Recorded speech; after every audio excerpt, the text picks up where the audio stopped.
Hello and welcome again, everyone, in the second part of the today's event. So, thank you so much, Insia, for welcoming us and inviting readers.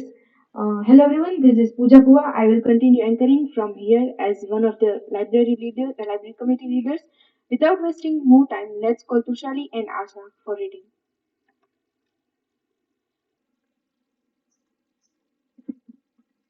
Hello everyone, very good afternoon. And today I'm reading a short story from this book, Contemporary Indian Short Stories in English, compiled by Shiv K. Kumar. And the story is Heavy's Gold by Sunita Chen. So let's begin. In the descending darkness around them, the lighting was pleasantly alluring. The bride and the groom sat on the lavish garland decked dais. The guests were arriving steadily. The bearers with leaden footstrays started their rounds. She shook the sandals off her feet as she sank in a chair away from everybody. The grass cooled the bare soles of her feet. How badly her feet hurt. She pulled the sandals under the folds of her sari and watched her mother receive the guests. The traditional drawstring red velvet pouch that her mother carried was already charmed, full with white envelopes that the guests were handing to her with congratulations. Hello, Meena, said an eager male voice near her. Hello, she said uncertainly. Sudhir? Yes.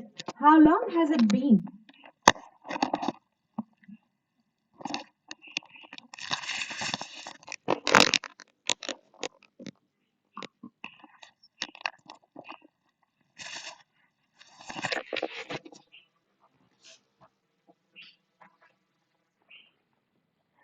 Yes. How long has it been? Let me count. 20 years? No, 18, she said quietly. 18? I have not seen you for 18 years. You do look lovely as ever. You have maintained yourself so well. Sit down. Where is your wife? She could not come. Tell me about yourself. Are you still in that way out place? What's it called? Nasibabad. Yes, yes. How is the meal and your husband? Auntie said you have come alone. The meal is going well. I have come alone because Giri has to travel. And the children, are married and gone. Ah, there is Nandan. I must go and say hello. Please excuse me, Meena, I'll be back. Her mother was coming towards her. Meena, she said, give me your handbag. The pouch is so full and the guests are coming in such rush. Sit down, mother, wiping the sweat from her upper lip with the two middle fingers of her right hand. Her mother sat down. Her face was near red with excitement. Mina gave her large handbag. Shall I keep the pouch for you? She asked. Her mother looked up and reflected as she took the handbag and gave Mina the pouch. I retrieved the pouch suddenly, drew and tied the string tight around it and gave it back to her daughter. Don't worry, mother, it will be right here in my lap when you come back. Mina's voice was flat. She had noticed her mother hesitate. She had felt the involuntary suspicion. Mother, mother, Riti, her younger sister called from the dais. Come and sit by the bride. Mina watched her mother go. The glare of light made her look old and bowed. How quickly mother has aged, Mina thought. Quickly? No, the years are not to be measured in numbers. Time does not ravage, grief ravages, and insecurity born of loveless life.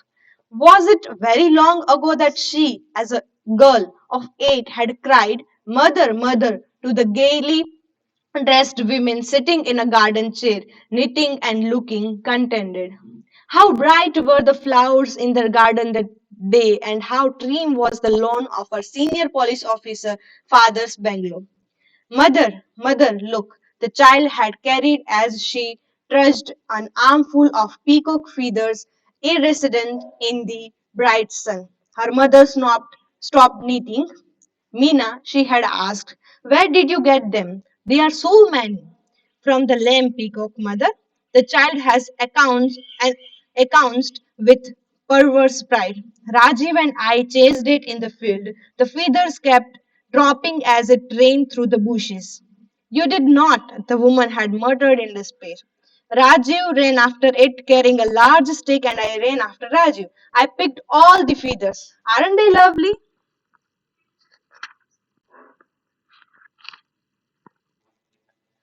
What did you do to the peacock? The girl has been too young to notice or care about the anguish in her mother's voice. Oh, it flew up into the old peepal tree. It was so fun. The feathers kept dropping. It must have been old, the woman said dreamily. It was lamb. It hobbled. Old, her mother had said without listening. Must have been very old. How could you be so cruel, Meena? You already have so many feathers in your box.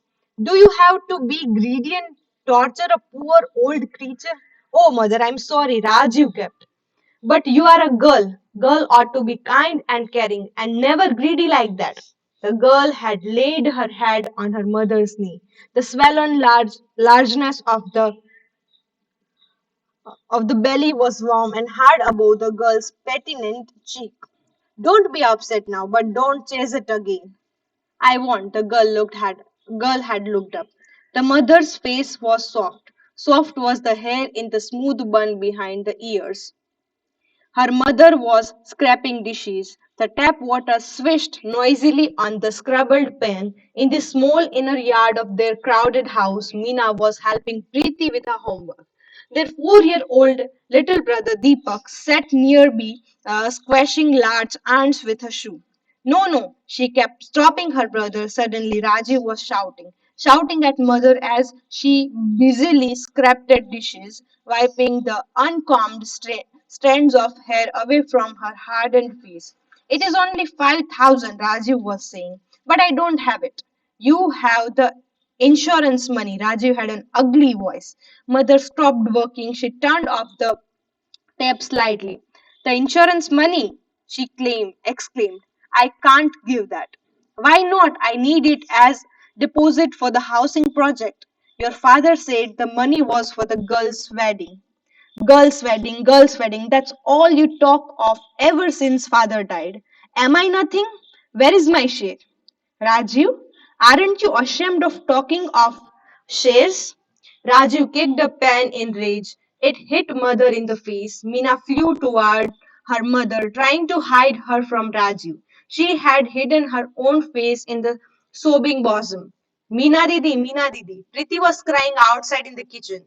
You know, you have not eaten. Her mother stood near her. Everyone has gone to it. Why do you sit in this corner, Meena? Go in it. I'm not hungry, mother. I stuffed myself all day. Come, rest a little. You look tired. Shall I get you a cup of tea?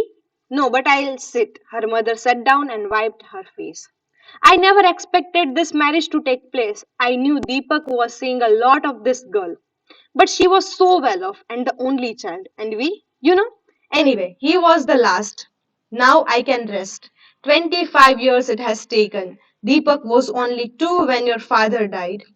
Yes, mother, it's all over. But her mother was not listening. Has she forgotten? She wondered.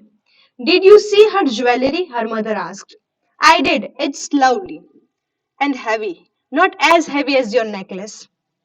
Her mother touched and felt the necklace with a lingering glance. Yours is a heavier. Has she really forgotten?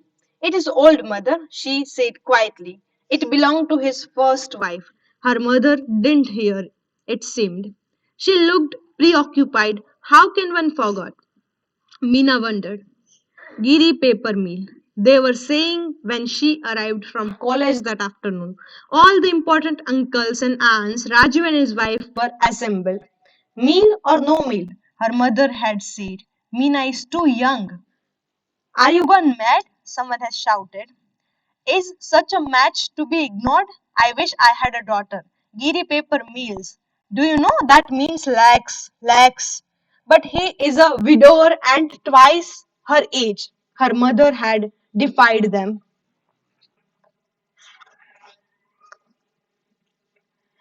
Only 35. That's not big old. He has no dearth of matches. He is asking for Meena because he knew your husband so well. And there are his children, her mother had whimpered.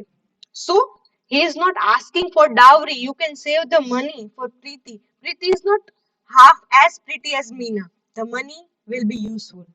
Ask Meena, someone has finally suggested. Why ask her? The mother had fought back. What does she know? She is but a child. How does one know and when? What were the choices anyway? Why did Giri not come? Her mother asked for the second time. Giri, he is not well. Mother, traveling does not agree with him. Her mother was deftly emptying the red velvet pouch into handbag. Has he given you all her jewelry now? The metallic voice checked. Yes, after his children's marriage, he gave all of it to me. Is it all like this one? You really have forgotten, or is it because you haven't? Yes, it is like this one, old and heavy, heavier. She felt the girl's ever warm hands move up and down her body, folding endlessly, folding lovelessly in desire to lux of culminate. Is 35 being old for a woman? The nights silently hysterical. The body was so bruised. As a late arriving guest claimed the attention of her mother, she cried inconsolably, "Oh, mother, ask once if it is hurt, so I can pity." So basically, this story is much about this Indian context, this marriage system, and how girls are being like objectified, how parents and society are looking towards the marriage of girl and this dowry system, and this is the gold, right? Heavy is gold. So by this jewelry and all that, this writer Sunita Jain is trying to put the thought of this dowry system and marriage system together. So thank you so much.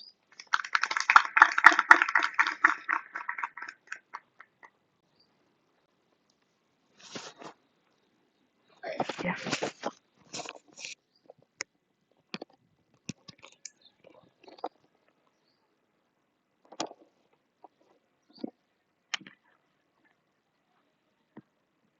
So good afternoon, everyone. Myself Asha Rathod. I'm going to reading શ્વાસની એકલતા by Chandrakant બક્ષી.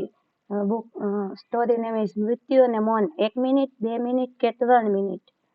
સુનામીની ભયંકર દુર્ઘટના વિશે કોઈ વિવાદ થઈ શકે એ કલ્પી શકાતું નથી. લાખો માણસો અડધો ડઝન દેશોમાં થોડી ક્ષણોમાં મરણ પામ્યા હતા. વિશ્વભરમાં પ્રકાર પ્રકારની સહાયનો વરસાદ વરસી ગયો હતો, પણ સુનામી વિશે પશ્ચિમના સમાચાર પત્રોમાં એક ચર્ચા છેડાઈ ગઈ હતી. સુનામીના મૃતકો માટે જેને યુરોપમાં એશિયન સુનામીનું નામ અપાયું હતું, યુરોપમાં 3 મિનિટનું શોક મૌન રાખવામાં આવ્યું હતું. લંડનના દૈનિક ઇન્ડિપેન્ડન્સમાં એક વાચક ડેવિડ બોલ્ટનનો પત્ર જાન્યુઆરી 6, 2005ને દિવસે પ્રગટ થયો. વાચકે પ્રશ્ન ઉઠાવ્યો કે સામાન્ય સંજોગોમાં 2 મિનિટનું મૌન હોય છે, પણ સુનામીના મૃતકો માટે 33% વધારે મૌન શા માટે? મૌન એમને માટે હોય છે જે એક સિદ્ધાંત માટે સંઘર્ષ કરતા શહીદ થયા હોય. પ્રાકૃતિક દુર્ઘટનામાં માણસ મરી જાય, એમાં શહાદત ક્યાં આવી? રૂપર્ટ રીડ નામના બીજા વાચકે લખ્યું કે સુનામીના 1,50,000 મૃતકોના માનમાં 3 મિનિટની શાંતિ રાખી, જેમની સાથે આપણે કોઈ જ સંબંધ ન હતો. ઈરાકના યુદ્ધમાં 1 લાખ ઈરાકી લોકો મરી ગયા છે, જેમની સાથે આપણો સીધો સંબંધ હતો.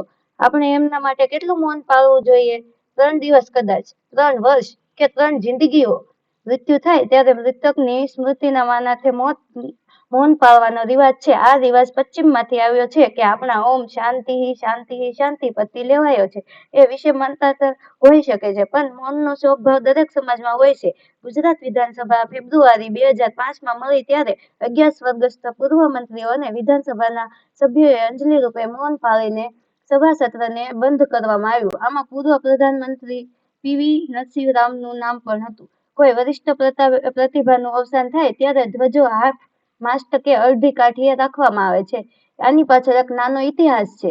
ધ્વજો ચીનમાં જ શરૂ થયા. જીસસ ક્રાઇસ્ટના સમયથી 1000 વર્ષ પહેલા અને ક્રુસેડના યુદ્ધ સમયે યુરોપમાં પ્રવેશ પામ્યા. યુદ્ધની સમાપ્તિ પછી યુરોપમાં એક પરંપરા શરૂ થઈ. વિજેતા પોતાને ધ્વજની નીચે પરાજિતનો ધ્વજ બંધાવતો અને નિર્દેશ થતો કે બીજી વ્યક્તિ કે શક્તિ પરાજિત થઈ છે. જ્યારે વ્યક્તિનું અવસાન થાય ત્યારે એમ માનવામાં આવતું હતું કે મૃત્યુનો જીવન પર વિજય થયો છે અને મૃત્યુ અદૃશ્ય રહે છે.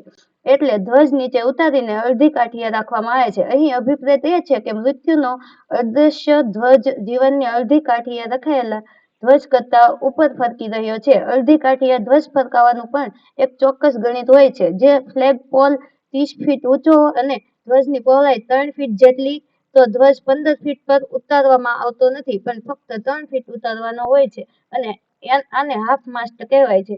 દરેક શોક સભાને અંતે 2 મિનિટનું મૌન પાળવાનો રિવાજ છે. આપણે ગુજરાતી શોક સભામાં આ 2 મિનિટનું મૌન 40 સેકન્ડ કે 1 મિનિટ 40 સેકન્ડ સુધી ગમે તે સમયનું હોઈ શકે છે. સદગતના પરિવારને મોકલવા માટે ક્યાંય એક ઠરાવ કે પ્રસ્તાવ મોકલાય છે. 2 મિનિટની શાંતિ ભાગ્યે જ 2 મિનિટની શાંતિ હોય છે. 30મી જાન્યુઆરીએ ગાંધીજીના અવસાન દિવસે દેશભરમાં 2 મિનિટનું મૌન પળાય છે, જે ઘણીવાર આપણને ખબર પણ પડતી નથી. પ્રથમ વિશ્વયુદ્ધ પછી 2 મિનિટની શાંતિ પાળવાનો રિવાજ ઇંગ્લેન્ડમાં દાખલ કરવામાં આવ્યો. 1918ના શાંતિ કરારની વર્ષી નિમિત્તે 11મા મહિનામાં 11મા દિવસે 11મા કલાકે આ 2 મિનિટની શાંતિ પાળવામાં આવી હતી. બધી જ પ્રકૃતિ ટ્રાફિકે અટકાવી દેવાયો હતો. દ્વિતીય વિશ્વયુદ્ધ પછી આ રિમેમ્બરન્સને નવેમ્બર 11ની આસપાસના નિકટતમ રવિવારે ખસેડવાની પ્રવૃત્તિ થઈ હતી. એ પછી નવેમ્બરનો બીજો રવિવાર નિયત કરાર કરવામાં આવ્યો. દ્વિતીય વિશ્વયુદ્ધ સમાપ્તિના 50 વર્ષોની સંવત્સરી નિમિત્તે મે 8, 1995ના દિવસે રોયલ બ્રિટિશ લીજીયને 1000 સ્થાનો પર 2 મિનિટની શાંતિ રાખવાનું ખાસ આયોજન કર્યું હતું. સામાન્ય રીતે 2 મિનિટનું શોક મૌન સતત સ્વીકારી આવ્યું છે. જો કે આપણી સભાઓમાં ઘણીવાર 1 મિનિટનું મૌન સ્વીકારવાની પ્રણાલી પણ શરૂ થઈ છે. મૃત્યુની અદબ જાળવવા માટે શ્રદ્ધાંજલિની સાથે જુદી જુદી પ્રજાઓની ભાવાંજલિઓ સંકળાયેલી છે. મૃત્યુ અવસાદની ક્ષણ છે અને પછી વિષાદનો ક્ષણ શિલાવર આવતી રહે છે. જેને પૃથ્વી પર રહેલ અક્ષર લખ્યો અને જે પૃથ્વી પર છેલ્લો અક્ષર લખશે એ 2 વચ્ચે અનંત સુધી પહોંચે એટલા અક્ષરો લખાયા છે અને લખાતા રહેશે. પણ કોઈ હજી મૃત્યુને સમજ્યું નથી. ફક્ત એક જ વાત સમજાય છે કે મૃત્યુ હતું, છે અને રહેશે. કોઈ પણ અવધિનો અંતિમ અંશ એ અવસાન છે. જેનું ધન શેષ થઈ ગયું છે, નિવત ધન યશમાન એનું નિધન થયું છે. એમ કહેવાય છે મૃ પરથી મ્રિયતે આવે છે અને એમાંથી મૃત્યુ આવે છે. મ્રિયતે એટલે નશ્વર થવું, મારવું. શરીરની પ્રકૃતિ શું છે? રઘુવંશ કહે છે મરણ પ્રકૃતિ શરીરના. મૃત્યુને ઊંચી વ્યાસપીઠ પર મૂકવા માટે નિર્વાણ, મહાનિર્વાણ, પારિનિર્વાણ જેવા શબ્દો આપણે યોજ્યા છે. આ બધા શબ્દોની અંદર વાણ શબ્દ છે. વાણ એટલે દિવાલની વાટ. તેલ ખૂટ્યા પછી દીવો ઓલવાઈ જાય છે, એવો સરળ અર્થ નિર્વાણ છે. ફ્રેન્ચો બડી રોમેન્ટિક પ્રજા છે. સંભોગના અંત તરફ થતા ઔરંગઝેબ કે જલજલાને માટે એમની પ્રખ્યાત વ્યાખ્યા છે લા પતિત મોત અથવા નાનું મૃત્યુ. જાપાનીઝ પ્રજા મૃત્યુને સાદર જુએ છે અને વિધિવત એનો સ્વીકાર કરે છે. સિંગાપુરના ચીના પરિવારો અગરબત્તીઓ અને લાલ મીણબત્તીઓ જલાવે છે, ફૂલો મૂકે છે અને લોબાની ખુશ્બુવાળા કાગળ સળગાવે છે. જાપાનમાં કિંચિંદેરનું એક મંદિર છે જ્યાં મુખ્ય ધર્મગુરુ શિન્નેત્સુ યામાનાકા મંત્રોચ્ચાર કરતો રહે છે અને એક લાકડાના ટુકડા પર હથોડી પટકતો રહે છે. આ વિધિનો અર્થ એવો છે કે તમારી ઈચ્છાઓ ફળીભૂત થશે. અહીં વૃદ્ધ ભાવિકો સુખ, વેદનાહીન મૃત્યુ મળે એવી પ્રાર્થના કરવા આવતા રહે છે. મૃત્યુની ગરિમા સાચવવા માટે શોક મૌન રાખવાની પ્રથા ઘણા ખરા સમાજોમાં સ્વીકારી છે. પણ મૌન કેટલો સમય રાખવું? 1 મિનિટ, 2 મિનિટ કે 3 મિનિટ? તો અહીંયા ઇટાલિયન કહેવત છે, ઘોડાને 4 પગ હોય છે તો પણ એ ઠોકર ખાઈ જાય છે. Thank you.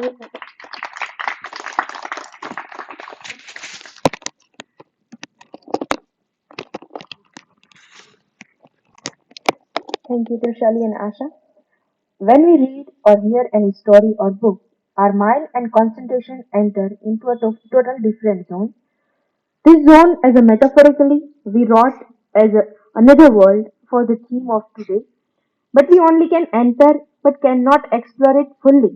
So, the first was an introduction. So, it is an introduction to the another world, but we cannot fully explore it. Here, I just by listening or hearing everyone, I start two zones in this another world. First one is like in the world of words who love to listen and read, and the second one is the world of sleep. The most of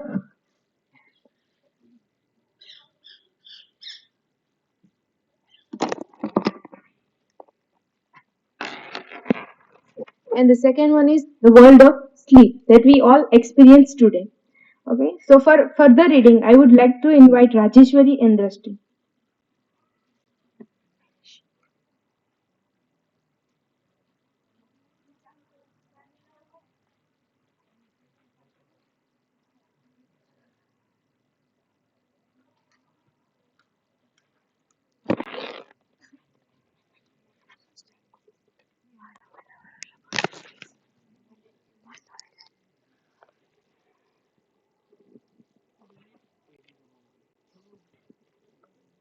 Hello everyone.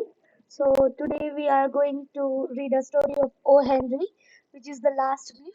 So yeah, and today uh, I think my voice is not good, so bear with it. Okay, let's start today's story. The last leaf. In a little district west of Washington Square, the street have run crazy and broken themselves into small strip called places. These places met strange angels and cows. One street crosses itself a time or two. An artist once discovered a valuable possibilities in the street.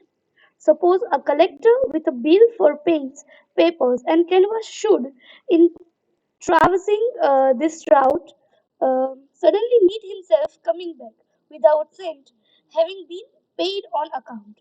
So, to quaint old Greenwich village, the art people soon came prowling, hunting for North Window and 18th century gables, Dutch attic, and low roof.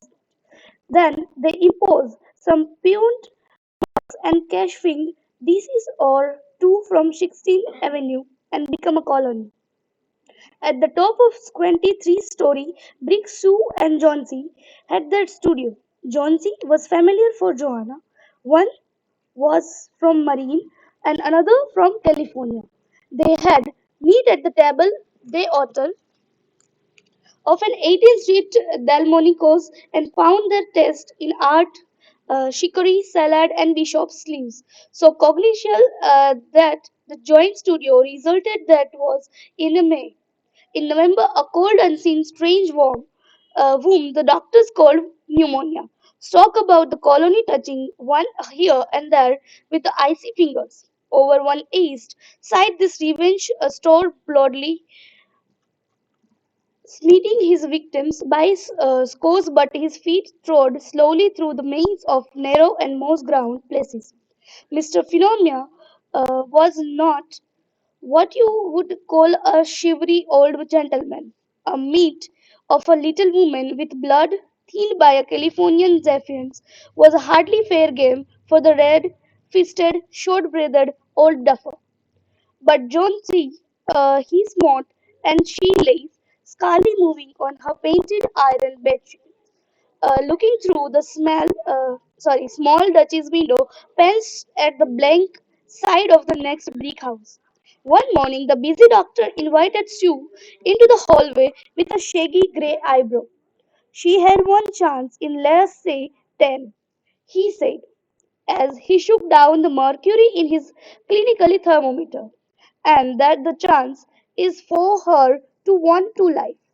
This way, people have a lighting up on the side of the Undertaker makes the entire pharmacopoeia look silly. You little lady had made made up her mind that she is not going to get well. Has she anything on her mind? She she wanted to paint the Bay of Naples some days, said Shrew. Paint? Bourgeois? Has she anything on her mind?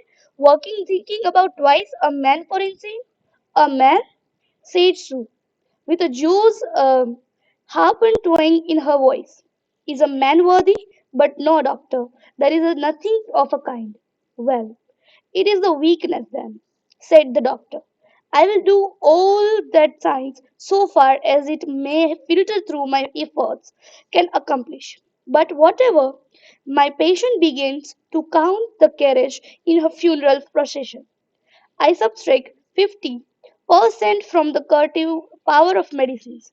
If you will get her to ask one question about the new winter style in a clock sleeves, I will promise you a 1 in 5 chance for her instead of 1 in 10.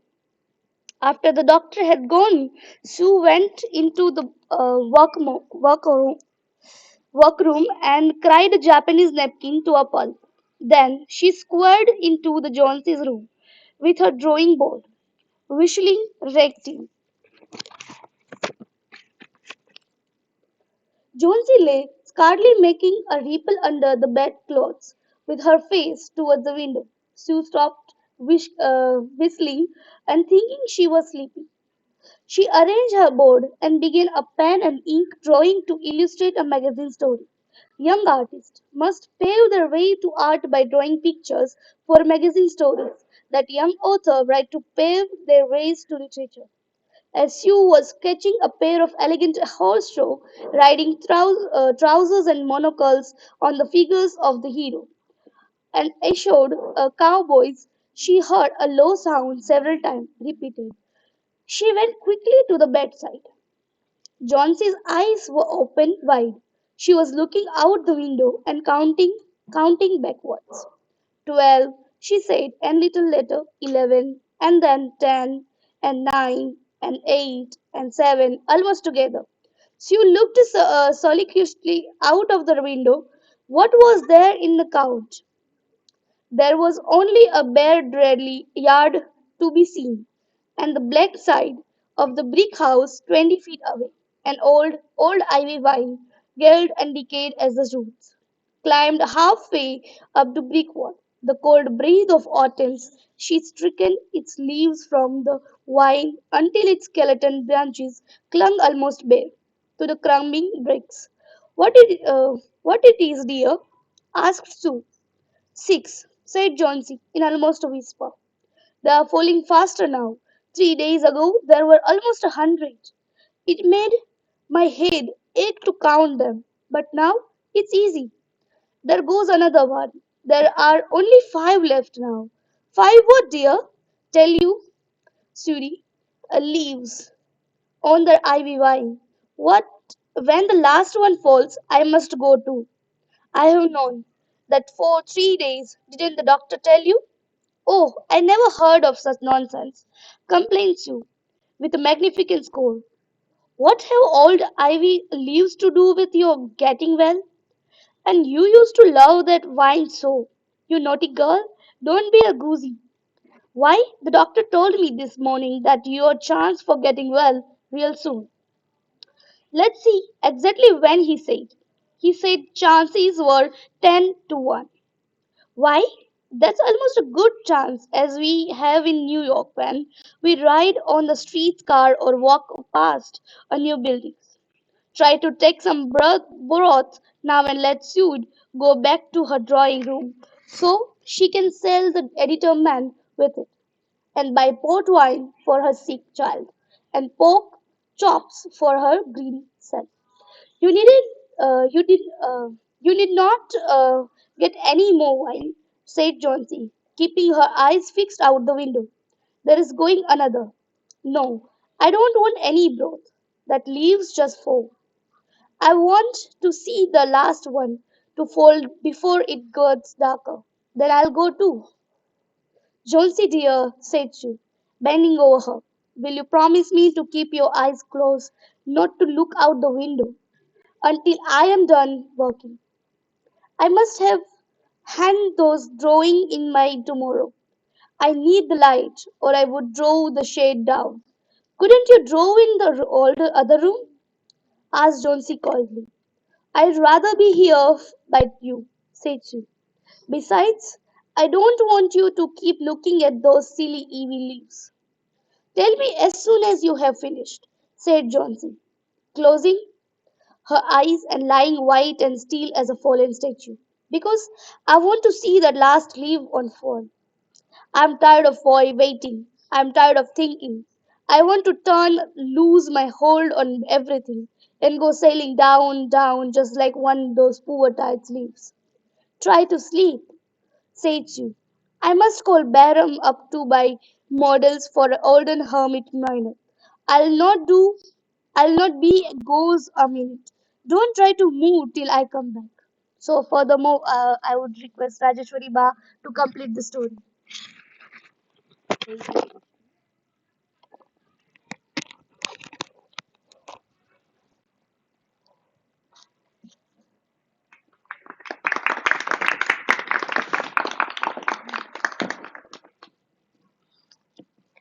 So I am continuing the story further.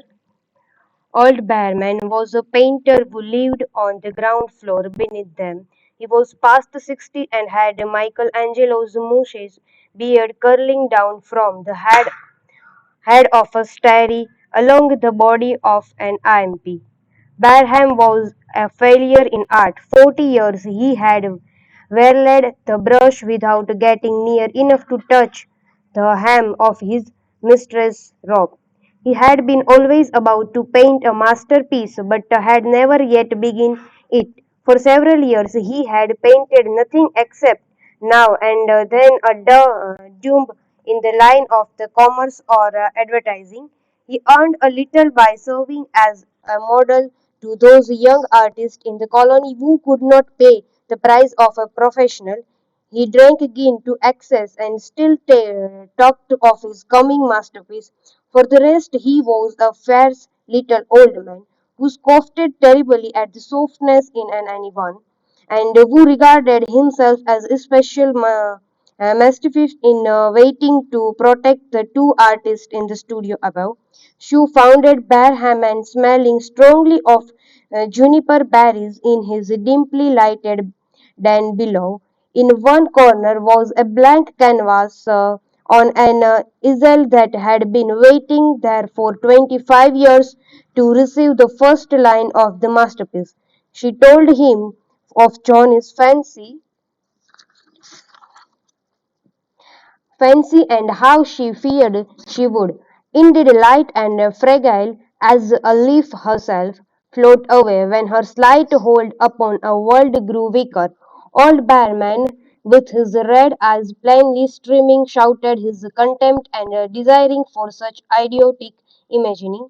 Was, he cried, is there people in their world meet their foolishness to die because leaves they drop off from the confounded vine? I have not heard of such a thing. No, I will not boss as model for your fool hermit downred. Why do you allow those silly punisher to come in their brain of her? H. Dot poor little Miss Yonchi. She is very ill and weak, said Sue, and the fever has left her mind morbid and full of strange fancies. Very well, Mr. Behrman, if you do not care to pose for me, you need. But I think you are a horrid old frigate.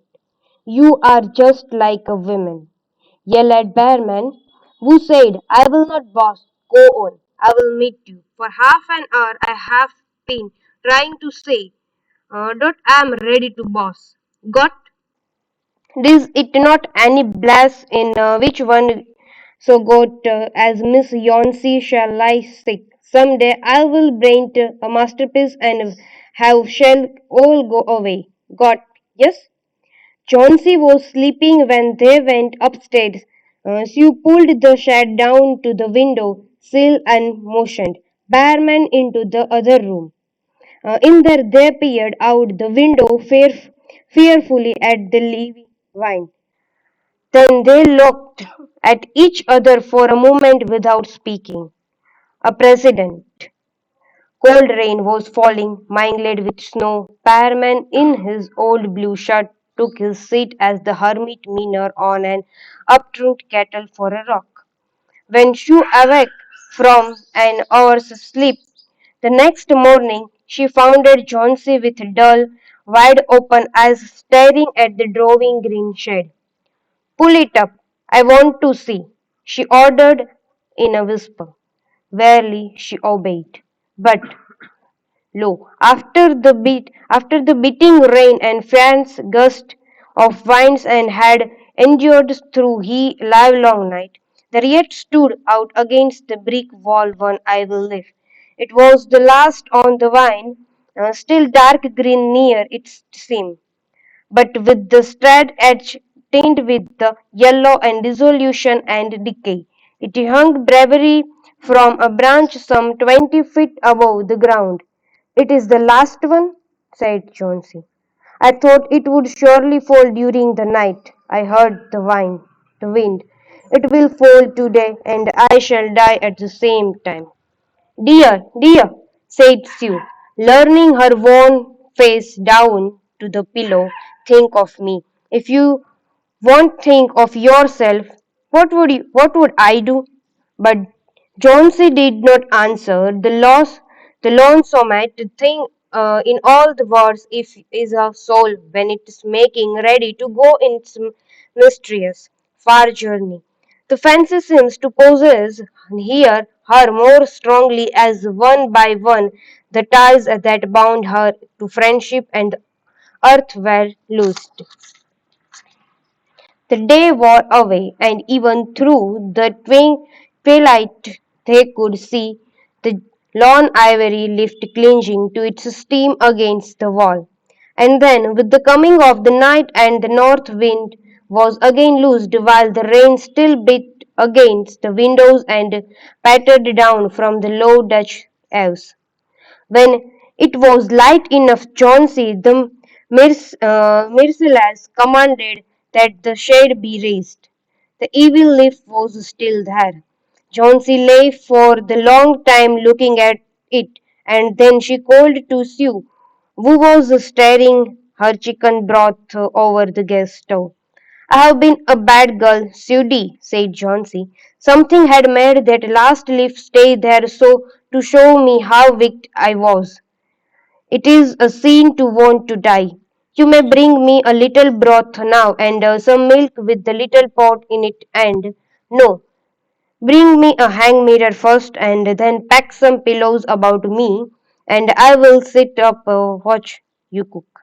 An hour later she said, Sudie, some day I hope to paint the bear and Naples. The doctor came in the afternoon and Sue had an excuse to go into the hallway as he left. Even chances, said the doctor, taking Sue's thin, shaking hand in his. With good nursing, you will win. And now I must see another case I have downstairs. Barman, his name is some kind of an artist, I believe. Pneumonia, too. He is an old weak man and the attack in acute. There is no hope for him, but he goes to the hospital today to made more comfortable. The next day, the doctor said to Sue, she is out of danger. You have won. Nutrition and care now. That's all. And that afternoon, Sue came to the bed where Johnsy lay constantly knitting a very blue and very useless woolen shouter scarf, and put one arm around her, pillow and all. I have something to tell you, White Mouse, she said. Mr. Bahman died of pneumonia today in the hospital. He was ill, and only 2 days the janitor found him on the morning of the first day in his room, downstairs helpless with pain. His shoes and clothing were wet through and icy cold. They couldn't imagine where he had been on such a dreadful night, and then they found a lantern, still lighted, and the ladder that he had been dragged from his place and some scattered brushes and a palette with green and yellow color mixed on it and look out the windows, dear, at the last ivy leaf on the wall. Didn't you wonder why it's never flood or moved when the wind blew? Ah, darling, it's Behrman's masterpiece. He painted it there the night that the last leaf fell. So thank you. Here the story is completed. So, moral of the story is based on one last hope. So that last leaf is a hope for a lady who is ill. And there is one Bollywood movie, Lutere, which is based on this short story of O. Henry. Thank you. Thank you so much, Rajeshwari and Drishti, for this beautiful story. Now, to glitter our hearts, let's hear a song from Trishal Dodia named Kunchi Apobaiji, written by Vinod Chuki.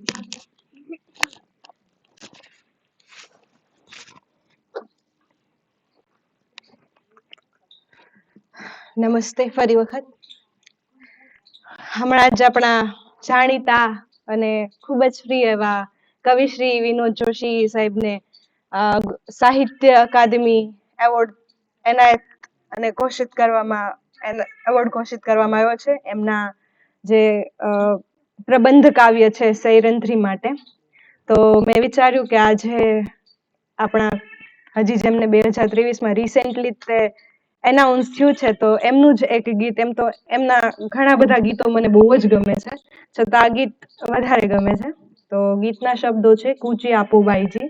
ટૂંકમાં કહી દઉં તો આ ગીત છે એ એક વહુ છે એના સાસુને બાઈજી એટલે કે સાસુજીને સંબોધીને કહે છે, ગાય છે કે મારે મારું બાળપણ જોઈએ છે, મારે આ બધી જવાબદારીથી મુક્તિ જોઈએ છે, મારી જે જવાબદારીઓ, મારી જે ખુશી જે તમારી આ જે પેટીમાં પુરાઈ ગઈ છે, મારે એની ચાવી જોઈએ છે. I want to unlock my happiness, I want to go back to the freeness. So હવે શરૂ કરીએ. ઊંચી આપો બાઈજી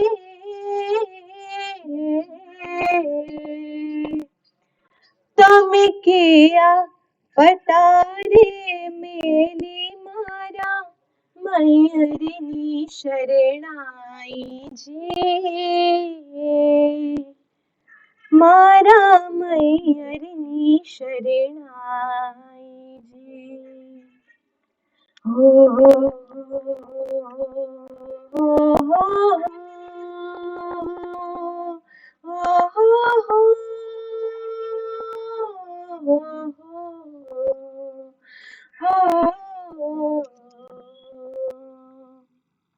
કૂચી આપો બાઈજી તમે કિયા પટારે મેલી મારા મયરની શરણાઈજી, હે મારા મયરની શરણાઈજી.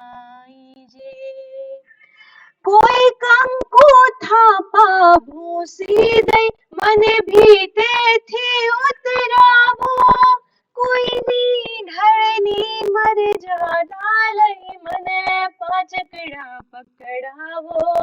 હો કોઈ કંકુ થાપા ભૂસી દઈ મને ભીતેથી ઉતરાવો, કોઈ બી ઢળની મર્યાદા લઈ મને પાંચકડા પકડાવો. હો ખડકી ખોલો બાઈજી, હો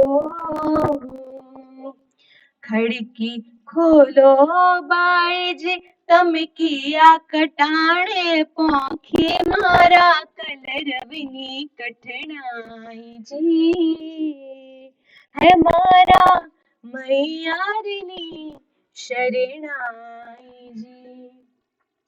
તમે ઘર ચોળામાં ઘૂઘરિયાળી ઘર વખરી સંકેલી, તમે આણે જાણ્યા ઉંબરિયેથી મારે નદીઓ પાછી ઠેલી.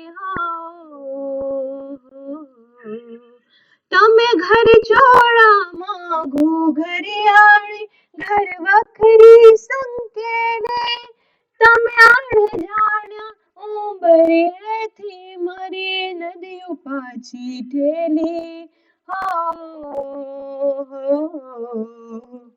માર્ગ મેલો બાઈજી, હો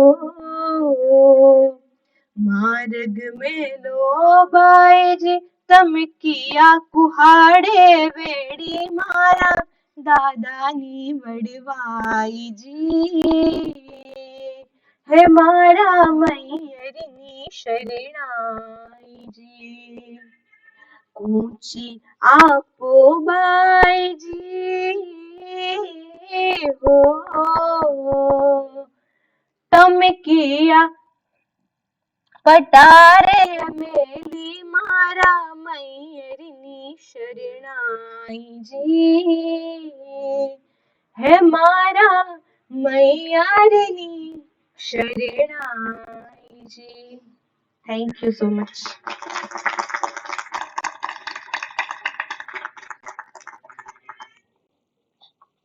Thank you so much, Ushan, for this song. The song is like combination of evil, study. So now let's continue with the reading. I would like to call Hetal and Bhavika for reading.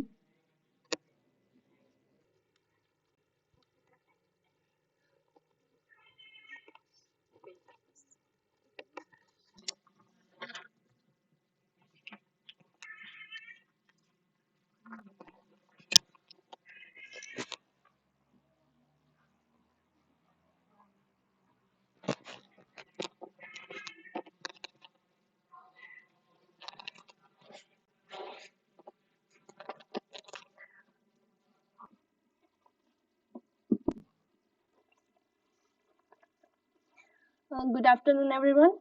I'm going to read the short story. The Eyes Are Not Here, written by Ruskin Bond.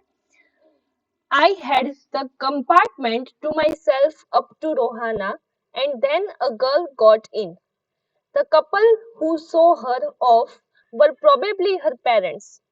They seemed very anxious about her comfort, and then the woman gave the girl detailed instructions as to where to keep her things, when not to lean out of the windows, and how to avoid speaking to strangers. They said their goodbyes. The train pulled out of the station. As I was totally blind at the time, my eyes sensitive only to light and darkness, I was unable to tell what the girl looked like, but I knew she wore slippers from the way they slapped against her heels. It would take me some time to discover something about her looks, and perhaps I never would. But I liked the sound of her voice, and even the sound of her slippers. Are you going all the way to Dehra? I asked.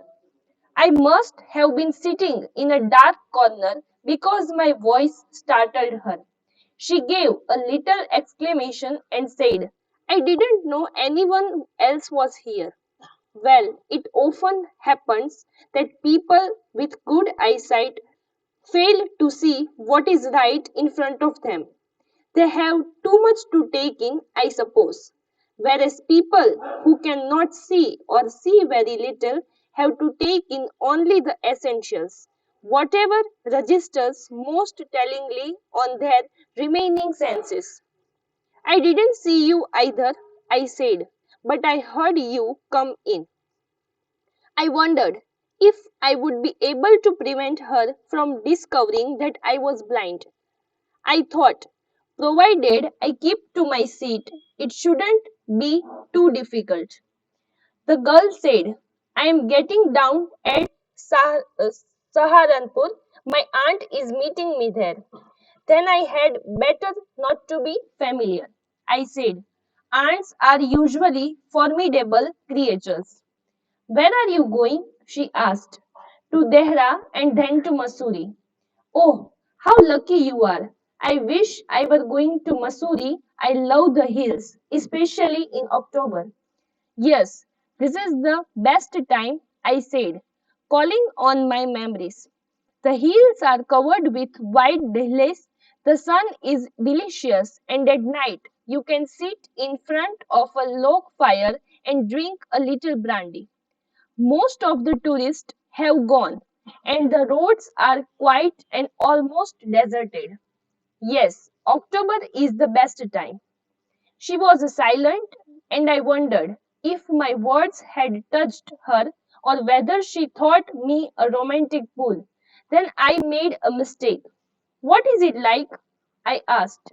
She seemed to find nothing strange in the question. Had she noticed already that I could not see?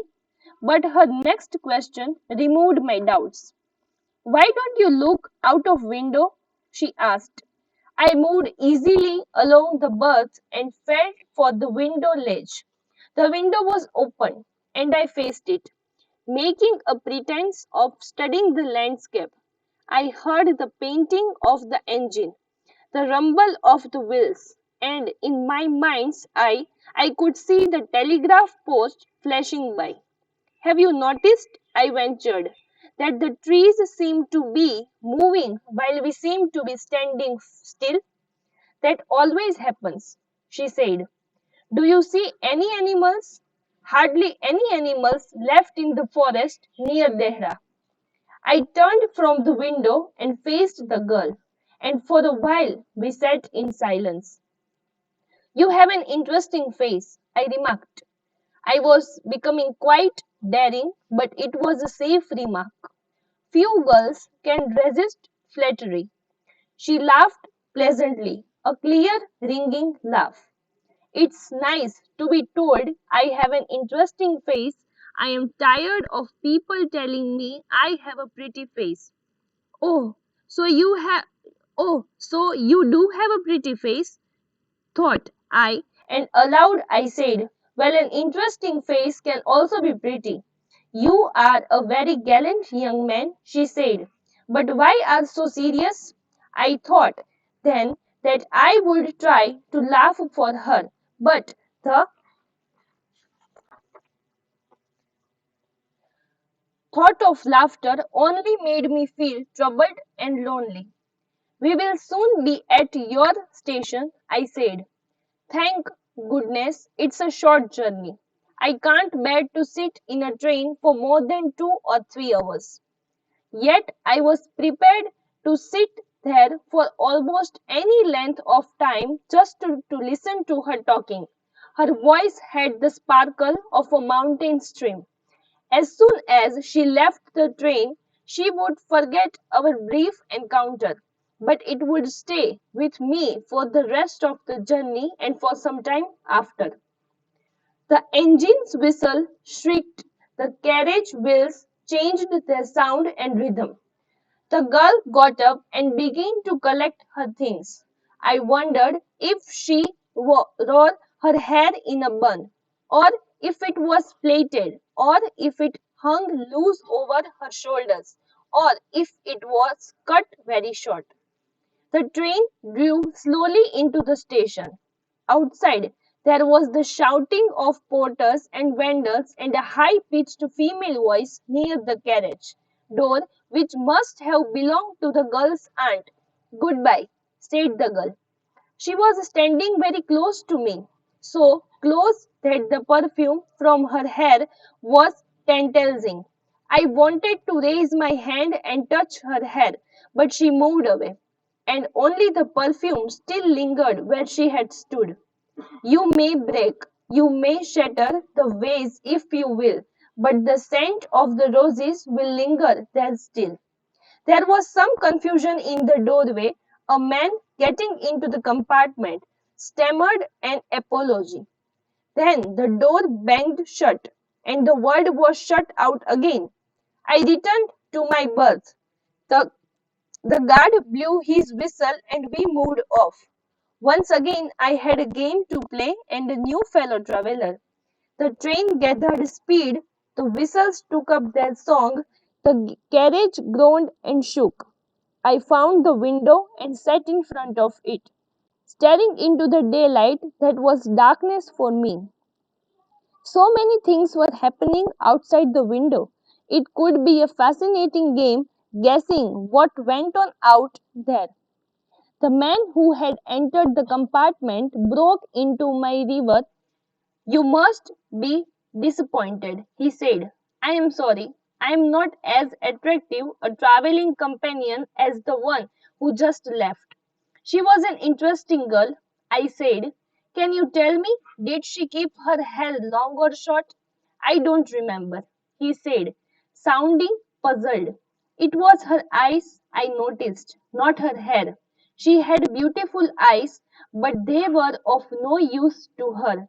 She was completely blind. Didn't you notice? So that is all about the story. The eyes are not here by Ruskin Bond.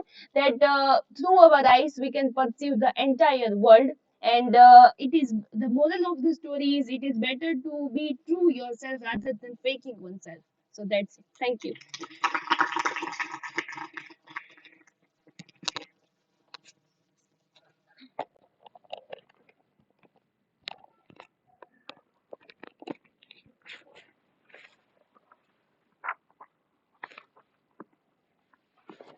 Good evening everyone. હું ભવ્યતા કુકડિયા આજે ટૂંકી વાર્તા વાંચીશ. શ્વાસની એકલતા, ચંદ્રકાંત બક્ષી. Title of the story મૃત્યુ વિશે. સાચો લેખક બે જ વિષયો પર લખી શકે, સેક્સ અને મૃત્યુ. આ વિચાર કવિ W.H. ઓડનનો હતો. સેક્સ પર લખવું પ્રમાણમાં સરળ છે, પણ એમાં લક્ષ્મણ રેખા સાચવવી પ્રમાણમાં કઠિન છે. મૃત્યુ વિશે ઈમાનદારીથી જ લખી શકાય. જેણે પ્રિયજનના મૃત્યુને કરીબથી જોયું છે, જેણે નિશ્ચેષ્ટ શરીર પર આંગળીઓ ફેરવી છે અને એ મૃત શરીરમાં કોઈ સ્પંદન, કોઈ થરહાટ અનુભવી નથી, એ માણસે મૃત્યુની વિભીષિકા સ્પર્શ કર્યો છે. પગની બર્ફીલી ઠંડક, વધેલા નખ, ધ્રુજતા હાથથી બંધ કરેલા બંને આંખોના પોપચા, એ જીભને સ્પર્શ કરતી વખતે ધ્રુજારી છૂટી જાય છે. એ જીભ પર પથ્થર જેવી સખત અને સ્થિર બની ગઈ છે. હવે ફક્ત એક ફોટો રહી ગયો છે. સ્ટ્રોબેરી રંગની સાડી, સોનેરી કિનાર અને ફોટામાંથી થીજી ગયેલું અર્ધસ્મિત. ફોટામાંથી વિષાદી આંખો જોઈ રહી છે. એ આંખો જે ફોટામાં હવે ક્યારેય બંધ નથી થવાની. નિષ્પલક આંખો. એક આંખ એક અંધને દ્રષ્ટિ આપશે, બીજી આંખ બીજી અંધ વ્યક્તિને દુનિયા બતાવશે, જે દુનિયા કદાચ એણે ક્યારેય જોઈ નથી. કોઈક બે અનામ ચહેરાઓમાં આ બે આંખો જીવતી રહેશે અને એ બે ચહેરાઓ કોના છે એ ક્યારેય કહેવામાં આવતું નથી. પણ નિકટજન માટે હવે આ બે અપલક જોઈ રહેલી આંખો ફોટામાં બીડાવાની નથી. નિકટજનની આંખો નમ થઈ જાય છે. છલકાવું પણ ન રડવું. નિકટજનોના ભાવુક આગ્રહથી ECG કઢાવી લેવો પડે છે. પેલ્પિટેશન છે. હાર્ટબીટ્સ જરા ઇરેગ્યુલર છે. ડોક્ટર એની ડોક્ટરી ભાષામાં સાંત્વન આપે છે. બ્લડ પ્રેશર નોર્મલ છે. Take it easy. બધી જ આધ્યાત્મિક વાતો, બધો જ ધર્મ, બધું જ સ્પિરિચ્યુઅલિઝમ બકવાસ લાગે છે. મૃત્યુ એ સત્ય છે. ડેગ હેમરશિલ્ડે લખ્યું હતું, મૃત્યુ એ ફ્રેમ છે, ચિત્રની ફ્રેમ. એ પહેલેથી જ છે. ફક્ત તમારે એમાં જિંદગીના રંગો પૂરી લેવાના છે. જે ક્ષણે પ્રસવ થાય છે એ ક્ષણથી શિશુનું મૃત્યુ તરફનું કાઉન્ટડાઉન શરૂ થઈ જાય છે.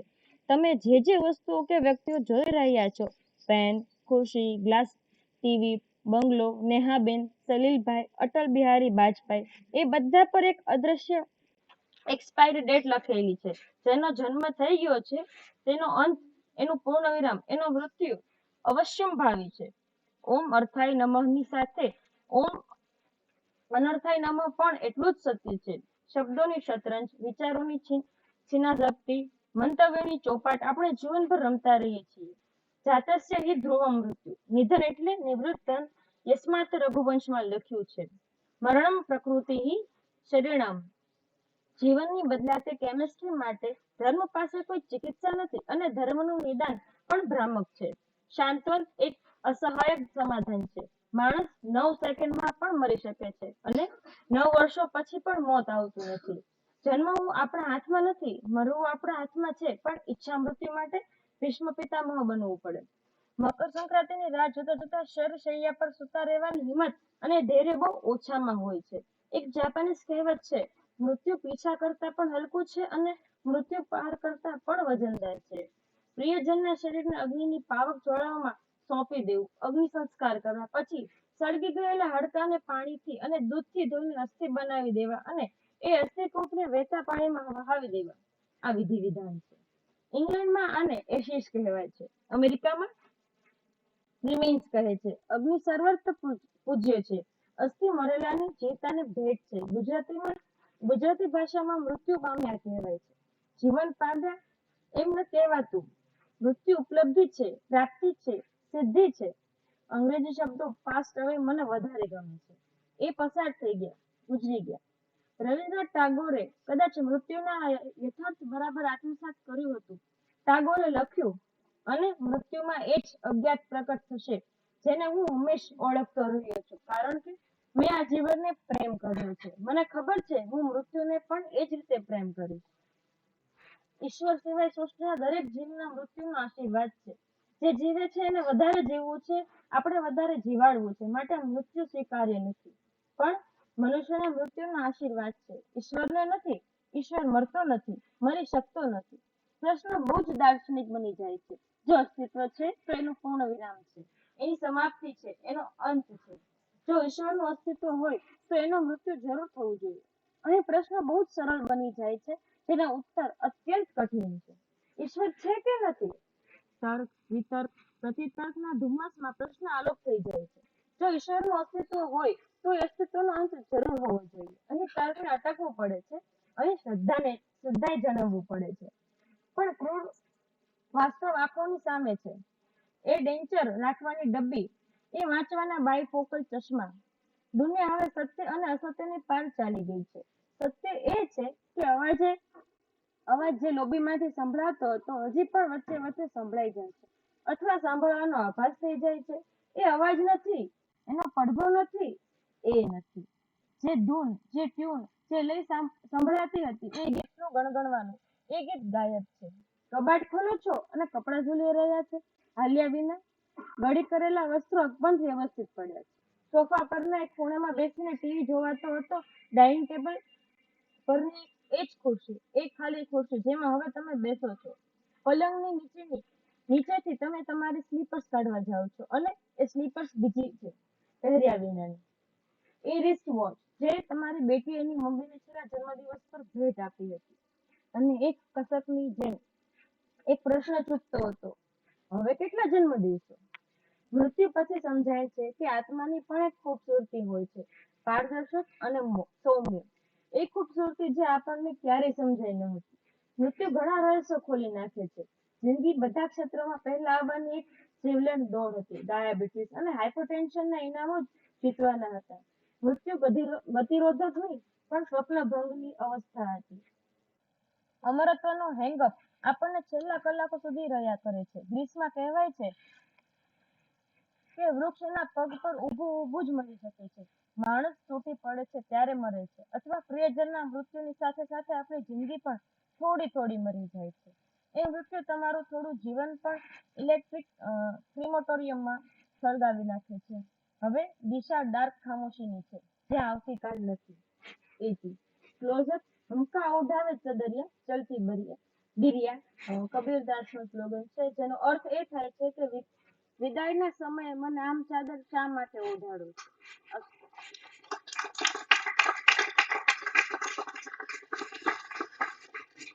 Thank you so much, Heather and Rayuta. These two stories are really meaningful for life. Once Samuel Johnson said, a writer only begins a book, a reader finishes it. So for further reading, let's hear the stories from Anjali and Rinkas.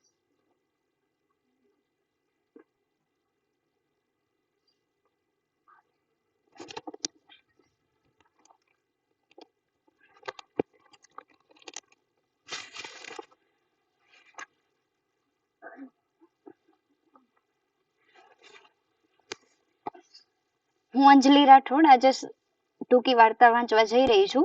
સુધામૂર્તિ મનની વાત, જેમનો અનુવાદ સોનલ મોદીએ કરેલ છે. જીવન એક પરીક્ષા છે. થોડા વખત પહેલા દિલ્હીમાં એક જાહેર સમારંભમાં શ્રીમતી કિરણ બેદીએ મળવાનું સદભાગ્ય પ્રાપ્ત થયું. તેઓ સભાના પ્રમુખ હતા. ભારતની ભાગ્યે જ કોઈ સ્ત્રી હશે જેણે જીવનમાં સ્ત્રી સ્વાતંત્ર્યના વિચારોને આટલા ચરિતાર્થ કર્યા હશે. આ પુસ્તક વાંચનારી વ્યક્તિઓને કિરણ બેદીની ઓળખાણ આપવાની જરૂર ખરી? મને એમના માટે ખૂબ માન છે. તેઓ સ્ત્રી શક્તિઓનું ઉત્તમ ઉદાહરણ છે. જાહેર સમારંભમાં સ્ત્રી સ્વાતંત્ર્ય, સ્ત્રીઓના હક, વિમેન એમ્પાવરમેન્ટ, આત્મનિર્ભરતા વગેરે વિષયોની ચર્ચા હતી. સ્ત્રી મુક્તિ માટે કાર્યરત તેવી ઘણી સ્ત્રીઓને એવોર્ડ્સથી નવાજવામાં આવી. આગ ઝરતા ભાષણો થયા, મુક્તિના ઝંડા ફરક્યા, પણ આખા સમારંભમાં સૌથી યાદગાર ભાષણ શ્રીમતી કિરણ બેદીનું હતું. કોઈ પણ ડાયરીમાં જોયા વગર હૃદય સોંસરવું ઉતરી જાય તેવું વક્તવ્ય તેમણે આપ્યું. તેમણે કેટલાક સુંદર ઉદાહરણો આપ્યા. પોતાના પોલીસ ખાતાના તથા જેલ ખાતાના અધિકારી તરીકેના અનુભવો વર્ણવ્યા. એક સુંદર ઉદાહરણ હું આજે પણ ભૂલી શકી નથી. તેમણે શિક્ષણ પર ભાર જરૂર મૂક્યો. સ્ત્રી સ્વાતંત્ર્ય માટે શિક્ષણ ચોક્કસ જરૂરી છે તેની ના નહીં, પણ આજકાલનું શિક્ષણ ખરેખર મુશ્કેલીઓ સામે ઝઝૂમવાની શક્તિ આપે છે.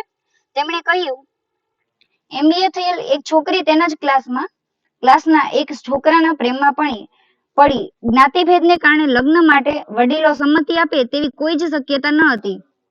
ફિલ્મોમાં બને છે તેમ જ બન્યું. બંનેએ ભાગીને મંદિરમાં લગ્ન કર્યા. છોકરાએ છોકરીને જે મંગળસૂત્ર પહેરાવ્યું તે જ લગ્નનો એકમાત્ર પુરાવો હતો. ન કોઈ રજીસ્ટ્રેશન, ન તો કોઈ ફોટા. લગ્નના થોડા જ દિવસોમાં છોકરો જવાબદારીથી કંટાળ્યો, માટી પગો નીકળ્યો અને છોકરીને મૂકીને ભાગી ગયો. છોકરીના માથે તો જાણે આભ તૂટી પડ્યું. ખૂબ રડી કકડી, પતિને શોધવા આકાશ પાતાળ એક કર્યા. તદ્દન ભાંગી પડી અને કાયમી ડિપ્રેશનનો શિકાર બની. ઉપરની વાત કહ્યા પછી શ્રીમતી કિરણ બેદીએ અજાણ્યા જોડે લગ્ન કરવા માટે કે છોકરાને શોધવાના વ્યર્થ ફાંફા મારવા માટે છોકરીનો વાંક ન કાઢ્યો. તેમણે સરસ પ્રશ્ન કર્યો, શું આ જ શિક્ષણ છે આપણું? શાળા, કોલેજ, યુનિવર્સિટીઓના 16 થી 20 વર્ષમાં શિક્ષકોએ અને પ્રોફેસરોએ આ છોકરીને શું શીખવ્યું? મુશ્કેલી આવે એટલે ડગી જવું, માથા પછાડવા, ફાંફા મારવા? આટલી ભણેલ ગણેલ છોકરી થોડા જ દિવસમાં નવું જીવન શરૂ કરી શકી હોત. નોકરીએ લાગીને પગભર થઈ શકી હોત. ભણવું એટલે બસ પરીક્ષામાં પહેલો નંબર લાવવો, સર્ટિફિકેટોની થપ્પી કરવી? જીવન જ પરીક્ષા છે. અહીં પહેલેથી કોર્સ નથી આપી દેવામાં આવતો. છેલ્લા 10 વર્ષના પેપરો ગોખી જવાથી નથી ચાલતું. ગમે તે દિશામાંથી પ્રશ્નોનો મારો થાય છે. તેથી કંઈ ભાગી છૂટાય છે? મુશ્કેલીઓમાંથી માર્ગ કાઢવા ભણતર તો જરૂરી જ છે, પણ આત્મવિશ્વાસ વધારે જરૂરી છે. દરેક વ્યક્તિ પોતાની ઉત્તમ મિત્ર છે અને શત્રુ પણ છે, ખરું ને? પછીની વાર્તા રિંકલ ડાંગર વાંચે છે.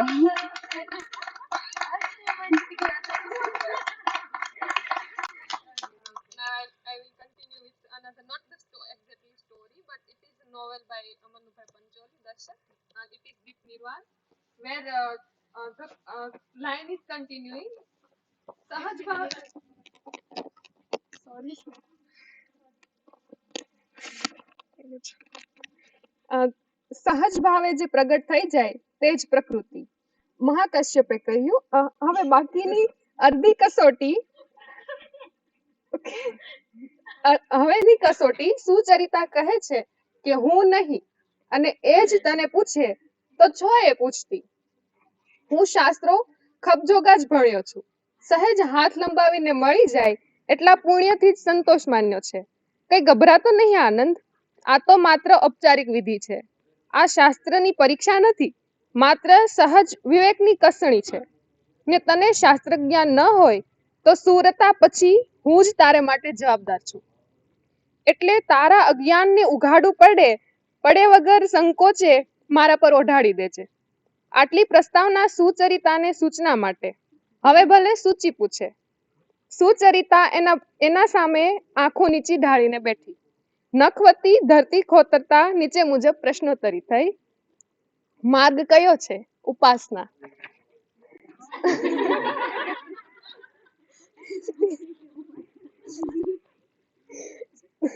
No, it was answer here. માર્ગ કયો છે? ઉપાસના is the way. Then સ્થાન કેવું છે? ખબર નથી.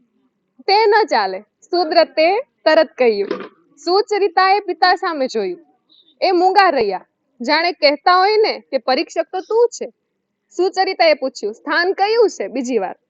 જ્યાં હું ગયો નથી અને ગયેલા પાછા આવ્યા નથી તે વિશે ખબર નથી એમ કહેવું જ સત્યવાણી છે. આચાર્યની આંખોમાં સંતોષ દેખાયો. એમનું માથું ડોલ્યું. શ્રેષ્ઠ કોણ? સ્થાનનો અધીશ. સ્થાન જોયા વિના અધીશ વિશે નિર્ણય ક્યાંથી બાંધ્યો? અંતઃપ્રેરણાથી. સગુણ કે નિર્ગુણ? કયું સારું? જેને જે રૂચે તે. કયું સાચું? બંને. સુદત વચ્ચે કંઈક બોલવા જતો હતો, તેને મહાકાશ્યપે હાથ ઊંચો કરી અટકાવ્યો. પાપ ક્યાં રહે છે? અંતરમાં. સૌથી મહાન સત્ય કયું? નવજીવન. ખોટું. સુદત બોલી ઉઠ્યો. આનંદના મુખ પર ગુસ્સો દેખાયો, પણ મહાકશ્યપને હસતા જોઈ શરમાઈને એ નીચું જોઈ ગયો. ત્યાં એમણે જ પૂછ્યું, મૂર્ખ કોણ? હું. એણે શરમાઈને કહ્યું. સાધુ સાધુ. મહાકશ્યપે આશીર્વાદ આપ્યા. આકાશમાં તારા કેટલા છે? મહાસાગરના બિંદુ જેટલા. ત્યાગ અને ભોગના લક્ષણ શું? પહેલા વેદના અને પરિણામે પ્રસન્નતા તે ત્યાગ. પહેલા માધુર્ય અને અંતે ક્ષીણતા એ ભોગ. બાહ્ય સૃષ્ટિનું રહસ્ય શું? લીલા. માયા કોને કહશો? હું ઉત્તર દેવા માટે બાળક છું. સૂર્યના કિરણ કેવો મનોહર છે, તમારી વેણીના વાળ જેવા. એકદમ એનાથી બોલી તો જવાયું, પણ તરત જ અંતઃસ્થળની કોઈક વાત બધા વચ્ચે મુકાઈ જતા તે ક્ષોભ અનુભવે તેમ થઈ ગયું. શું બોલી ગયો હું? ઊંચું જોવાની પણ હિંમત ન રહી. જોયું હોત તો એને ખબર પડત કે સુચરિતાના બંને કાનના અને સુદ્રતની બંને આંખોના ખૂણા લાલ થઈ ગયા હતા. Thank you.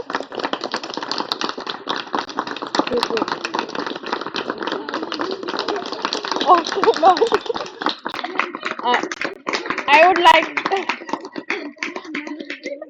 listen everyone. The language he uses, the characters, the historical setting, Darshak, all the useful things like key facts are historical, and then he puts like Upanishadic style, and the language he uses is really very profound. Yeah, that is it. Thank you.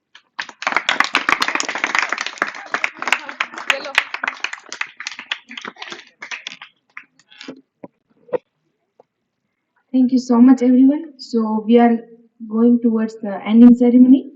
These all are the readers and listeners. I'm glad for today, really.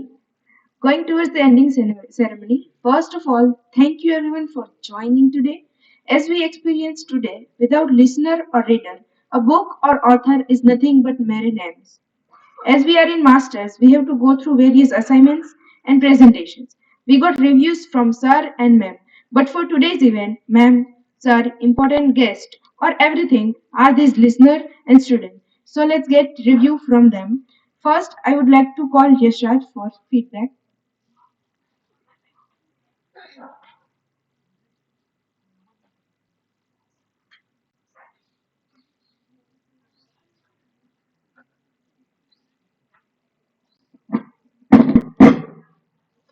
Hello everyone. First of all, I would like to say that I'm heartily thankful for the library committee leaders for organizing such a great event. And first of all, from my side, I would say that I have learned lots of things during this period of time, and this organizing all the things like how to work in a group and doing certain things. So we also learned that, and the thing we have also learned apart from reading, it is like listening. As Pooja has mentioned, like the speaker is nothing without a listener. So we also cultivate the skill of listening, because like it is the most important thing, because each and everyone we wants to speak something, we want to express something, but like listening is like a very difficult thing. So I have also learned that, and I'm also thankful for all the readers who have participated and said their stories and they take things from for us. Thank you very much.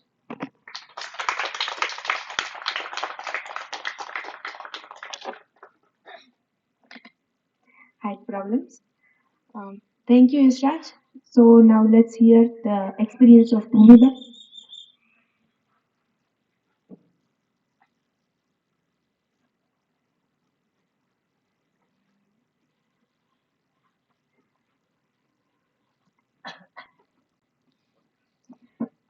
I wanted to extend my deepest gratitude to seniors for organizing such an enriching reading event. It was an absolute pleasure to participate and delve into the wonderful world of literature. I would like to thank all the audience members for joining us in the event and all the readers as well. And last but not the least, I would like to thank the library committee. Your dedication to fostering a love for reading is truly commendable. And thank you for igniting our passion for storytelling and for curating such a memorable event. And I eagerly anticipate future gatherings that celebrate the magic of literature. Thank you.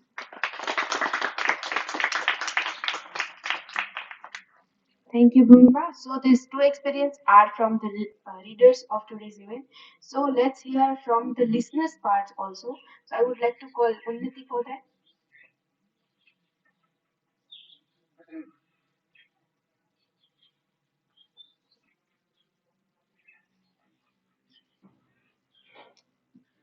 Okay, so very good evening, everyone.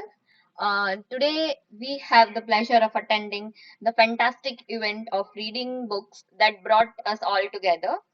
All thanks to the seniors who organized the wonderful event. The theme is so gorgeous and it's wonderful, and the stories were so significant. And we look forward to create more memorable experience together. Thank you. Have a wonderful evening. So as we are waiting, it is time for final words from our teacher Megha ma'am and then research scholar Prakruti ma'am. So I would like to first invite Megha ma'am.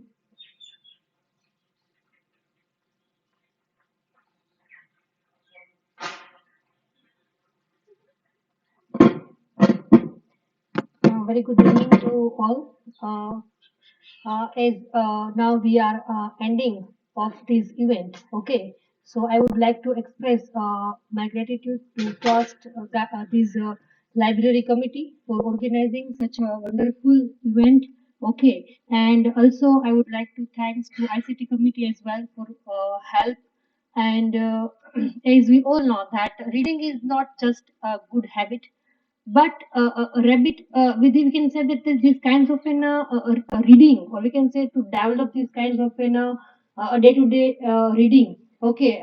It gives some kinds of we can say it's a journey, okay, and it's fuel your imagination, and we can say these habit will help to develop your we can say extend your horizon, okay. So here, the title, we can say that a book reading day and introduction to the another world.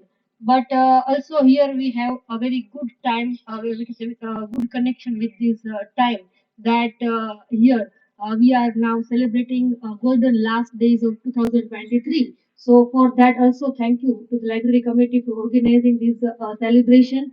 And here I would also say something that.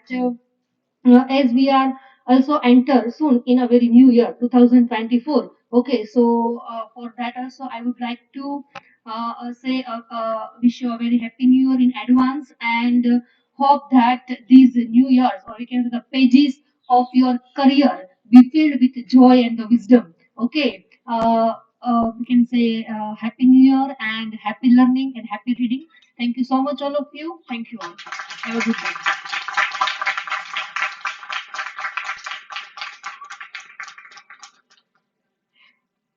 Thank you so much, ma'am. So for further, I would like to call the person who is like Einstein of students and research scholar for me, our precious Prakruti ma'am.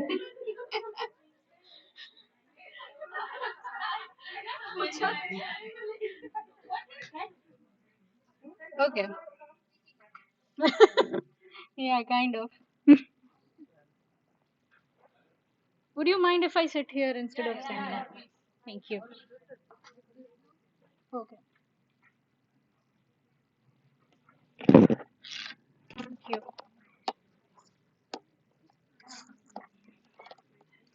Hmm.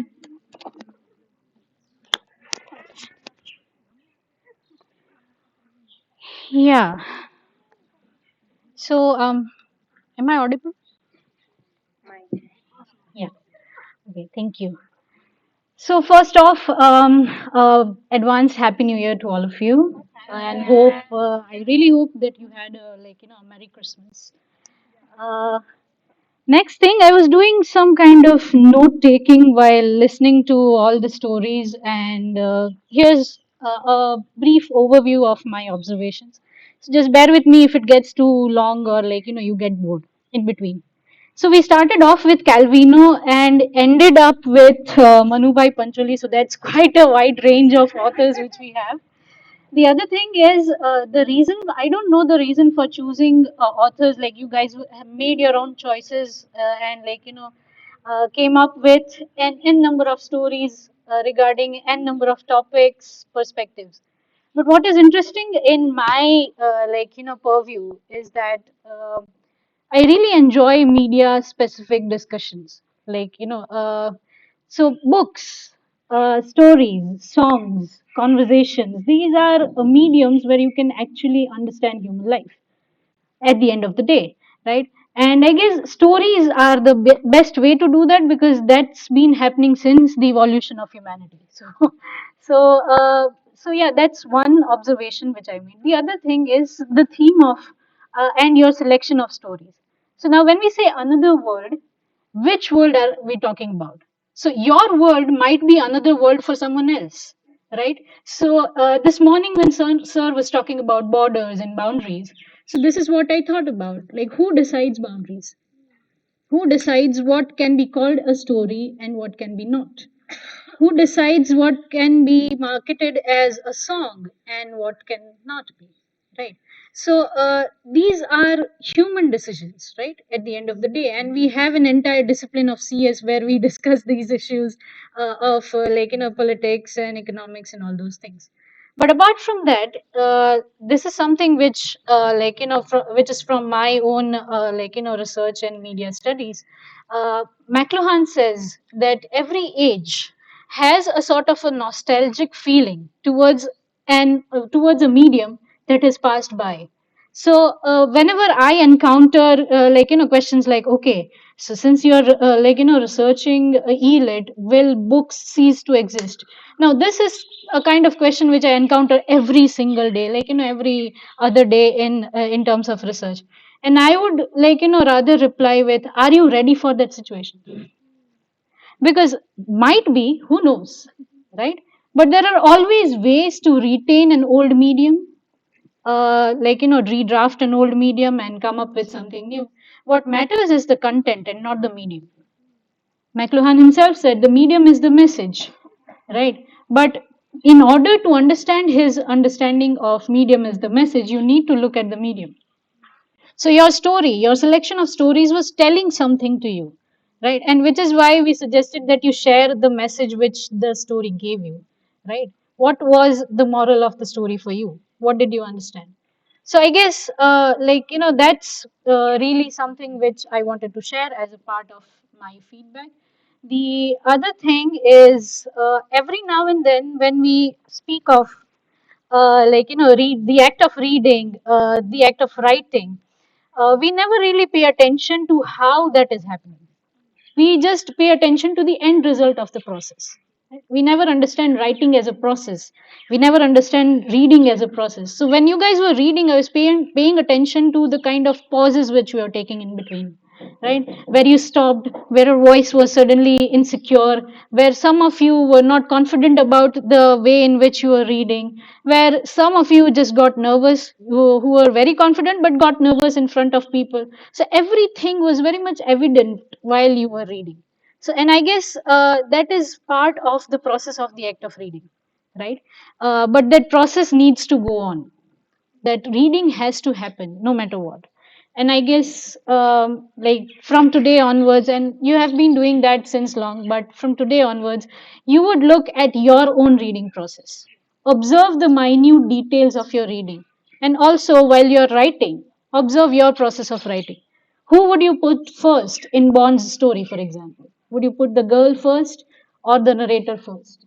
Who would you put first in Pancholi's stories?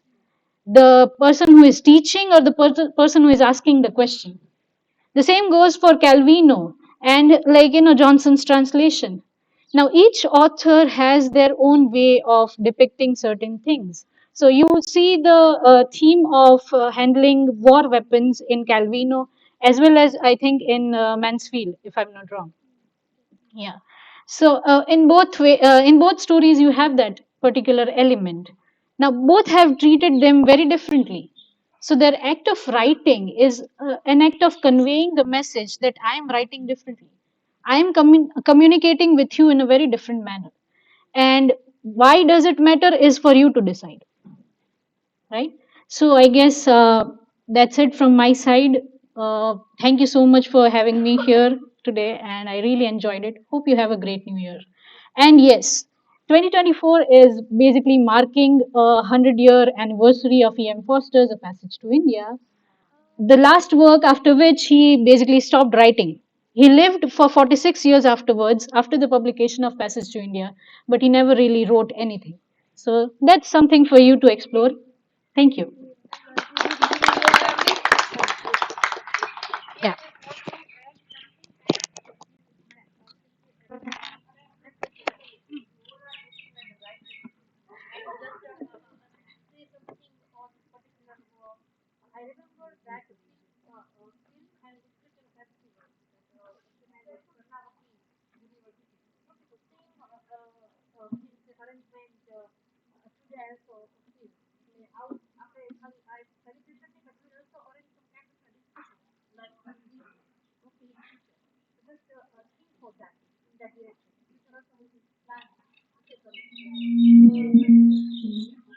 Thank you so much, Prakriti ma'am.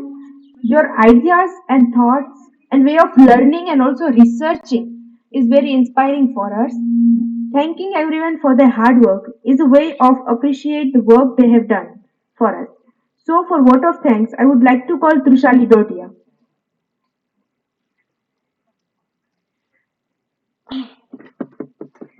Hello everyone. Before thanking, uh, I would like to say that Prakruti ma'am and Megha ma'am has have brought us chocolates. So I would like to uh, ask Drashti and Hetal to distribute it first before I express the word of thanks. So please, Drashti and Hetal.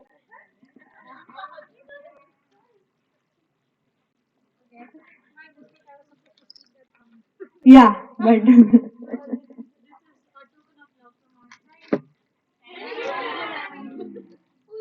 yeah, thank you so much, both of you, for this.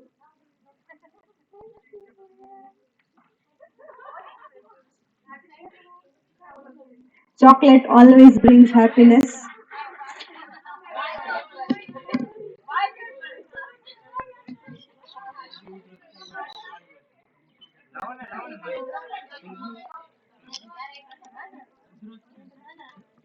Okay, so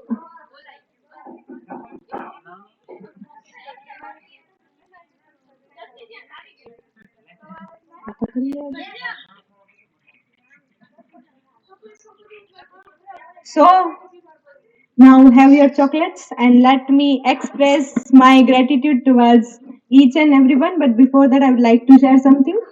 Um, Jhumpa Lahiri, in one of her best work novel, Namesake, says, "That's the thing about books. They let you travel without moving your feet." So we have, uh, yes, yes, we have sailed through dreams, various stories, and sailed through, as its title also suggests, as we have sailed through the another world, we have unfolded various stories within this reading day. As initially sir also mentioned about like we are students of literature and literature is not about the like bounding the boundaries of languages, but rather it literature hasn't any boundaries through that can be confined within the languages. So as we have also seen, we have used Hindi, English, Gujarati together to like organize this reading day. All the participants have selected various stories from Gujarati and English as well. Um and uh, my one of my teacher professor at my college used to say that, as ma'am just mentioned about this new year, so like we all say happy new year, but reading and listening, because the part of listener is the also important, as he says happy new year, but with the arrival of new year you also have to cultivate new year. So first, happy new year and happy new year to all of you. And thank you library committee for organizing such a wonderful book reading day. It wasn't be possible because you both have put lots of efforts in organizing and making successful this event. Also, thank to library committee leaders Ghansham and Rajeshwari Ba, because their part is also great, as they have recorded this session, and this session will also going to get uploaded on our department's web YouTube channel. Also, thank to Art and Creativity Committee for this wonderful decoration along with the students. The gist of voting is that none of work should go in vain.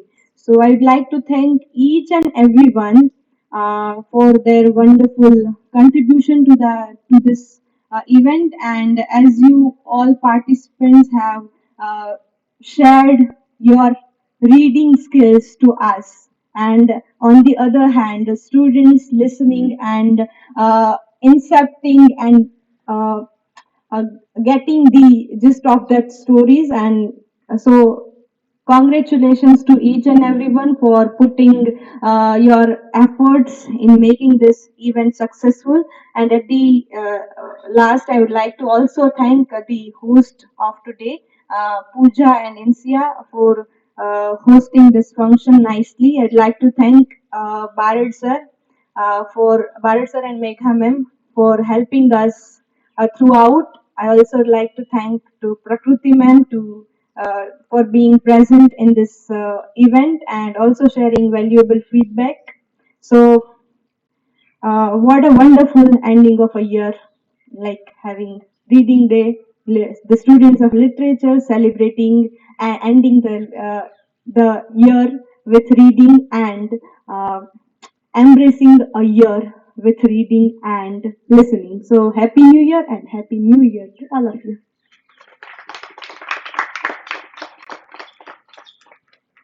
So don't worry, these are my final words. After that, you are free. I would like to end this ceremony for the with the lines I wrote by myself. This line is like how William Shakespeare would feel if we came to the earth in this technological century and see we are criticizing his works respectively, and with an attitude, he might say that if they ask me, I'm not gonna lie. Some I believe me, and something I die. I gave them story of love, hate, and pride. Macbeth, Othello, Hamlet. Which one can you apply? Anonymous in love, but I am not shy. If you think I am less educated, but more than your career, my Ariel can fly. Thank you. This ceremony or this today's event is ending here. Thank you, everyone.